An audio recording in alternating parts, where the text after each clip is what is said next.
بسم اللہ الرحمن الرحیم۔ السلام علیکم دوستو، میں آج آپ کو قرآن کے رازوں کے بارے میں بتاؤں گی۔ جب قریش مکہ حضرت محمد صلی اللہ علیہ وآلہ وسلم کو کوئی معجزہ دکھانے کے لیے کہتے تو آپ ان کے سامنے قرآن مجید رکھ دیتے۔ آپ فرماتے یہ قرآن سب سے بڑا معجزہ ہے، کیونکہ یہ قرآن پہلے زمانوں کے لیے بھی اور آنے والے زمانوں کے لیے بھی ہدایت کی کتاب ہے۔ اس مقدس کتاب میں کائنات کے بے شمار راز شامل ہیں، جن میں سے چند ایک راز کا میں آپ کو بتاؤں گی۔ لوہا زمین میں مختلف شکل میں پایا جاتا ہے، لیکن یہ زمین کا مادہ نہیں ہے، بلکہ یہ آسمان سے زمین پر آیا ہے۔ اس نئی تحقیق کے مطابق لاکھوں کروڑوں سال پہلے کچھ ستارے دھماکے سے پھٹے اور زمین پر آ کر گر گئے، اور انہی کے ساتھ لوہا زمین پر آیا، جس کا ذکر قرآن مجید میں کچھ یوں ہے: اور ہم نے لوہے کو زبردست طاقت دے کر اتارا تاکہ انسان اس کا فائدہ اٹھا سکے۔ آج سے 1400 سال پہلے جب کوئی ٹیلیسکوپ ایجاد نہیں ہوئی تھی تو قرآن مجید نے اس کائنات کے بارے میں کہا تھا، اور آسمان کو ہم نے اپنی قدرت سے بنایا،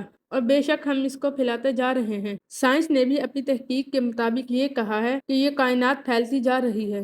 نبی کریم صلی اللہ علیہ وآلہ وسلم پر ابو جہل کے متعلق ایک آیت نازل ہوئی: یقیناً اگر یہ باز نہ رہا تو ہم اس کی پیشانی کے بال پکڑ کر گھسیٹیں گے، ایسی پیشانی جو جھوٹی اور خطا کار ہے۔ یہ آیت اس لیے نازل ہوئی تھی کیونکہ ابو جہل بہت زیادہ جھوٹ بولا کرتا تھا۔ اس آیت میں دماغ کے سامنے والے حصے کو جھوٹا کہا گیا ہے، یعنی پیشانی۔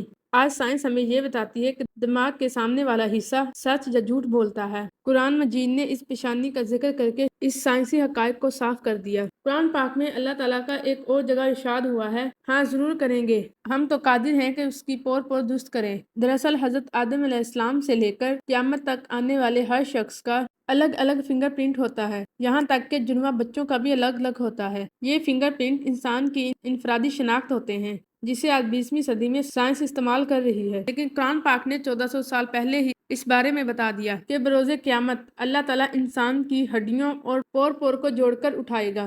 سائنس کی ایک تحقیق میں کچھ سال پہلے یہ بتایا گیا کہ چونٹی دوسرے جانداروں سے بہت زیادہ سمجھدار ہوتی ہے، کیونکہ وہ آپس میں باتیں کرتی ہیں۔ دراصل یہ چونٹیاں اپنے منہ سے فلوئڈ نکال کر دوسرے کے منہ میں رکھ دیتی ہیں، اس طرح ایک دوسرے کو رکھتی جاتی ہیں، اپنی بات کہتی جاتی ہیں۔ قرآن مجید میں حضرت سلیمان علیہ السلام کے واقعے کے متعلق کہا گیا ہے: ایک چونٹی سردار نے اپنی تمام چونٹیوں سے کہا، اے چونٹیوں اپنے بلوں میں گھس جاؤ، سلیمان کا لشکر آ رہا ہے، ایسا نہ ہو سلیمان کا لشکر ہمیں کچل دے اور ان کو خبر بھی نہ ہو۔ برسوں پہلے کچھ لوگ اس واقعے کو افسانہ سمجھتے رہے اور مذاق اڑاتے رہے کہ چونٹیاں کیسے بول سکتی ہیں، لیکن سائنس کی اس تحقیق نے انہیں یہ ثابت کر دیا کہ چونٹیاں بھی بول سکتی ہیں۔ قرآن مجید میں کیلکولیشن اور میتھمیٹک کے حیران کن حقائق شامل ہیں۔ مثلاً قرآن مجید میں البحر یعنی سمندر 32 بار آیا ہے، اور لفظ البر یعنی زمین 13 مرتبہ آیا ہے۔ ریاضی کی پرسنٹیج کے مطابق دونوں نمبروں کو جمع کرے تو 45% آتا ہے۔ سمندر کا تناسب 71% اور زمین کا تناسب 28% ہوتا ہے۔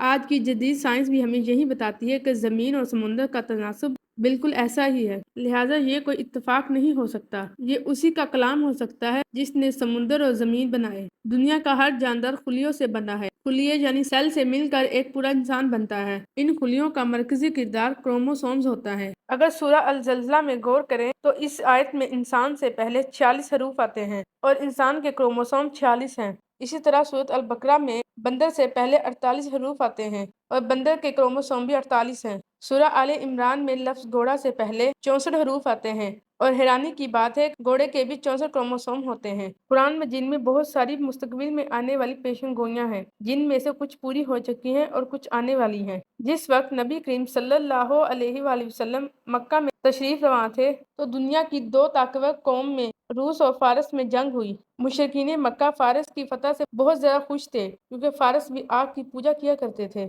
کیونکہ وہ بھی مشرک تھے۔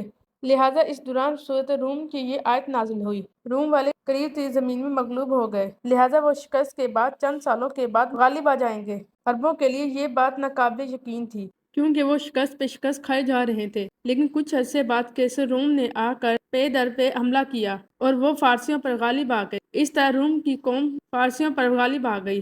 دنیا میں ایسی کوئی کتاب نہیں جس کے ہر ورق، ہر آیت اور ہر جملے میں ایک راز چھپا ہو۔ آج سے 1400 سال پہلے کسی انسان کے لیے یہ کتاب لکھنا ناممکن تھا۔ یہ سب کچھ وہی بتا سکتا ہے جس نے یہ ساری کائنات بنائی ہو، جو اس کائنات اور تمام مخلوقات کا مالک ہو۔ قرآن مجید میں مستقبل میں آنے والے راز اور کون سی پیشن گوئیاں پوری ہوں گی، یہ تو آنے والا وقت بتائے گا، لیکن یہ واضح ہے کہ انسانی دماغ نے اب تک قرآن مجید کے رازوں کو نہیں سمجھا۔ اس عظیم کتاب کو نازل کرنے والا ہمارا رب اللہ ہے، اس لیے اسی پر بھروسہ کرے اور اس کی اطاعت کرے۔ قرآن پاک کو سمجھے اور پڑھے۔ دوستو، یہ تھی میری آج کی ویڈیو۔ امید کرتی ہوں آپ کو اچھی لگی ہوگی۔ اگر آپ کو یہ اچھی لگی ہے تو اسے لائک کیجئے اور اسے صدقہ جاریہ سمجھ کر آگے شیئر کیجئے۔ ملوں گے انشاءاللہ نیکسٹ ویڈیو میں، تب تک کے لیے اللہ حافظ۔